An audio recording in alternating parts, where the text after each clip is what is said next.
Welcome back to my channel. ఈరోజుటి మన ఛానల్లో రెసిపీ ఏంటంటే శనగపప్పు బూరెలండి. శనగపప్పు బూరెలకి రెగ్యులర్గా చేసుకునేవే కదా, ఏముంది అనుకుంటున్నారా? కానీ అలా కాదండి. మనము ఎలాంటి తోపు రుబ్బవలసిన పని లేకుండా పప్పు బియ్యం నానబెట్టేసి రుబ్బుతాం కదా తోపు కోసము, అలా ఏమీ నానబెట్టి రుబ్బే పని లేకుండా చాలా చాలా టేస్టీగా అయితే కనుక సింపుల్గా అయిపోయే రెసిపీ అండి ఇది. ఫుల్గా వీడియో అయితే ఎక్కడ స్కిప్ చేయకుండా చూసేయండి. అలాగే ఇక ప్రాసెస్లోకి అయితే వెళ్ళిపోదాం. ఫస్ట్ అయితే కనుక ఒక కప్పుతో శనగపప్పును అయితే తీసుకొని దీన్ని ఒక 2 to 3 అవర్స్ పాటు అయితే నానబెట్టుకోవాలి. మనం తీసుకున్న శనగపప్పుని 1-2 సార్లు బాగా కడిగేసుకోవాలండి. కడుక్కున్న తర్వాత వాటర్ వేసేసి ఇలాగా నానపెట్టేయండి, పక్కన పెట్టేయండి. ఇది ఒక 2 గంటల తర్వాత మీకు చూపిస్తున్నాను చూడండి. వాటర్ అంతా బాగా అబ్జర్వ్ చేసుకొని బాగా నాని ఉంది కదా పప్పుని. ఇలా ఎందుకు అంటే కనుక ఇలా నానబెట్టుకుంటే పప్పు అనేది చాలా వేగంగా కుక్ అయిపోద్దండి. మాకు ఇలా నానబెట్టుకోవడం ఇష్టం లేదు అనుకుంటే కనుక మీరు డైరెక్ట్గా కుక్కర్లో కూడా వేసుకొని దీన్ని అయితే ఉడకబెట్టుకోవచ్చు. నానబెట్టుకున్న మొత్తం పప్పునైతే కనుక నేను కుక్కర్లో వేసేసుకున్నానండి శనగపప్పుని.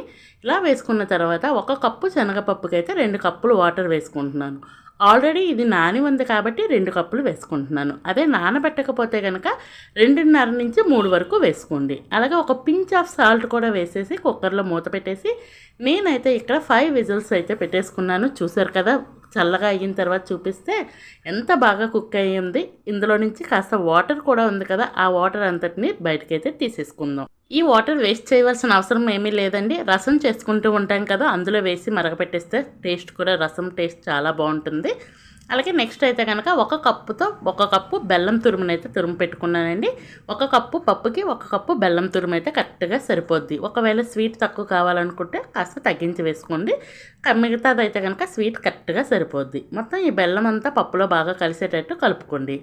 పప్పు వేడిగా ఉంది కదా, దానివల్ల బెల్లము ఇక్కడే సగం కరిగిపోద్దండి. ఇలా కలుపుతూ ఉంటే ఇలా మొత్తం కలుపుకున్న తర్వాత దీన్ని అయితే స్టవ్ పైన పెట్టేసి కలుపుకుంటూ మీడియం ఫ్లేమ్లో అయితే కనుక దగ్గర పడేంత వరకు దీన్ని కుక్ చేసుకోవాలి. అలాగే ఈలోపు మీకు వచ్చిన రిక్వెస్ట్ అండి, మన ఛానల్ ఇంతవరకు ఎవరైనా సబ్స్క్రైబ్ చేయకపోతే ప్లీజ్ అండి సబ్స్క్రైబ్ చేయండి. వీడియో నచ్చితే లైక్ చేయండి, మీ ఫ్రెండ్స్ అండ్ ఫ్యామిలీ మెంబర్స్కి షేర్ చేయండి. ఇలా దగ్గర పడుతున్నప్పుడు 1 స్పూను 2 స్పూన్ల వరకు నెయ్యిని వేసుకోండి. అలాగే 1 స్పూన్ వరకు యాలకుల పొడిని వేసుకోండి. నా దగ్గర రెడీగా యాలకుల పొడి ఉంది కాబట్టి వేసుకుంటున్నాను, లేకపోతే అప్పటికప్పుడు యాలకులు దంచేసి వేసుకోండి. మొత్తం అంతా బాగా కలిపేసుకోండి. ఇలా యాలకుల పొడి ఇది నెక్స్ట్ నెయ్యి కూడా ఇప్పుడు వేయటం వల్ల ఏంటంటే బూరెలు అనేవి మంచి ఫ్లేవర్తో వస్తాయండి. ఇలా మొత్తం అంతా కలుపుకున్న తర్వాత ఇలా దగ్గర పడేంత వరకు ఉంచేసి మొత్తం స్ప్రెడ్ చేసుకోండి. ఒక 10 మినిట్స్ అయితే కనుక పక్కన పెట్టేస్తే మనకి ఈ విధంగా గట్టిపడుతుంది. చూసారు కదా, అప్పుడు జారుగా ఉన్నా కానీ ఇప్పుడు గట్టిపడింది. కరెక్ట్గా మనకి సరిపోద్ది ఈ కన్సిస్టెన్సీలో. ఇప్పుడైతే వీటిని బాల్స్లో రెడీ చేసుకోండి. మీకు బూరె క్వాంటిటీ అంటే బూరె సైజు ఏ సైజులో కావాలో ఆ సైజులో అయితే చుట్టేసుకోండి. నేను మొత్తం అన్నింటినీ ఇలా రెడీ చేసి పెట్టేసుకున్నాను. నెక్స్ట్ అయితే కనుక 1 కప్పుతో బొంబాయి రవ్వని తీసుకోండి. బొంబాయి రవ్వ, ఇడ్లీ రవ్వ, సుజీ రవ్వ అంటాం కదా అది. అలాగే నెక్స్ట్ అయితే స్టవ్ వెలిగించి మరొక కళాయి పెట్టుకొని అందులో ఒక 2 కప్పుల పావు అయితే వాటర్ వేసుకోండి. అది బాగా మరిగినాక నేను వీడియోలో చూపించిన విధంగా ఫస్ట్ అయితే 1 కప్పు రవ్వని కొలిసి పెట్టుకున్నాం కదా, ఆ రవ్వని ఇలా కలుపుకుంటూ వేసుకోవాలి. వేసుకొని దీన్ని అయితే కనుక మీడియం టు లో ఫ్లేమ్లో అయితే కుక్ చేసుకోండి. బాగా కుక్ అయిపోద్ది. ఇలా కుక్ అవుతున్నప్పుడే ఇందులోనైతే కనుక ఒక 3 నుంచి 4 స్పూన్ల వరకు పంచదార వేసుకోండి. నేను ఇక్కడ 3 స్పూన్లు మాత్రమే వేసానండి. నాకు కాస్త పైన లేయర్ అనేది చప్పగా అనిపించింది. మీరైతే కనుక ఒక 4-5 స్పూన్లు అయితే వేసుకోండి. వేసుకొని మొత్తం పంచదార అంతా బాగా కరిగేటట్టు ఇలా మొత్తం కలిపేసుకోండి. ఇలా కలిపేసుకొని దగ్గర పడేంత వరకు దీన్ని కూడా ఉంచుకోండి. మరీ దగ్గర పడేంత వరకు కాకుండా ఇలా జారుగా ఉన్నప్పుడే స్టవ్ ఆఫ్ చేసేయండి. ఆఫ్ చేసేసి దీనిపైన మూత పెట్టేసి ఇది ఒక 10 మినిట్స్ పక్కన పెట్టేస్తే మనకి కాస్త 10 మినిట్స్ తర్వాత గట్టి పడుతుంది. చూసారు కదా, ఇలాగా మరి గట్టిగా లేదు, అలా అని జారుగా లేదు, ఇలా ఉండాలి. దీన్ని అయితే ఇప్పుడు చపాతీ పిండి ఎలా కలుపుకుంటామో అలా మొత్తగా అయ్యేటట్టు కలుపుకోవాలి. 1 స్పూన్ నుంచి 2 స్పూన్ల వరకు నెయ్యి వేసుకొని కలుపుకోండి. స్మూత్గా అవుతుంది. నెక్స్ట్ అయితే ఫ్లేవర్ కూడా చాలా చాలా బాగుంటుంది. మొత్తం ఈ నెయ్యి అంతటిని వేసి వీడియోలో చూపించిన విధంగా ఒక చపాతీ పిండి ముద్ద ఎలా అయితే ఉంటుందో అలా చేసుకోవాలి. చూసారు కదా, ఎంత స్మూత్గా కలుపుకోవాలి. ఇలా కలుపుకున్న తర్వాత దీని నుంచి కూడా ఒక బాల్స్లో రెడీ చేసుకోండి.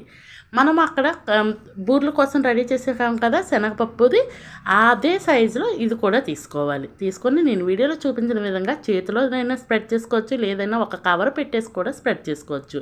చేతికి ఆయిల్ అప్లై చేసుకుంటే ఆ మాత్రం కూడా అంటకుండా వస్తుందండి. ఫస్ట్ అయితే చేసుకోవడం కొంచెం కష్టంలా ఉంటుంది, కానీ చాలా ఈజీగా స్ప్రెడ్ అయిపోద్ది. ఆ మిగతావి అయితే చాలా చాలా ఈజీగా చేసుకోవచ్చు. నేను వీడియోలో చూపించిన విధంగా ఇలా బాల్స్లా ఎక్కడ మనకి బయటికి ఆ పూర్ణం అనేది కనబడకుండా మొత్తం కవర్ చేసుకోవాలి. ఇలా అన్నింటినీ ఈ బూరెలన్నింటినీ రెడీ చేసుకున్న తర్వాత చూపిస్తున్నాను చూడండి. ఈ విధంగా రోల్ చేసుకొని ఉంచుకోవాలి. ఈ లోపే నేను డీప్ ఫ్రైకి ఆయిల్ కూడా పెట్టేసుకున్నాను. ఆయిల్ హీట్ అయినాక మన కళాయికి, మనం తీసుకునే కళాయికి ఎన్ని పడతాయో అన్నీ వేసుకోవాలి. కాస్త లోతుగా ఉన్న కళాయి తీసుకుంటే ఏంటంటే మనకి బూరు మొత్తం ములిగి ఈవెన్గా ఫ్రై అవుతుంది. నేను తీసుకునే కళాయికి 4 మాత్రమే పడతాయని చెప్పేసి 4 వేసుకొని కాసేపు అయినాక మాత్రమే దీన్ని గరిటె పెట్టి కలుపుకోవాలి. వెంటనే కలుపుకోకండి, ఆ రవ్వ బ్యాటర్ అనేది మన స్పూన్కి అయితే అతుక్కొని వచ్చేస్తుంది. మొత్తం ఈవెన్గా ఇలా ఫ్రై చేసుకొని తీసేసుకోవడమే. ఫైనల్గా రెసిపీ అయితే చూడండి ఎంత ఎమ్మీగా అనిపిస్తుంది కదా, ఫ్లఫీగా అనిపిస్తుంది కదా.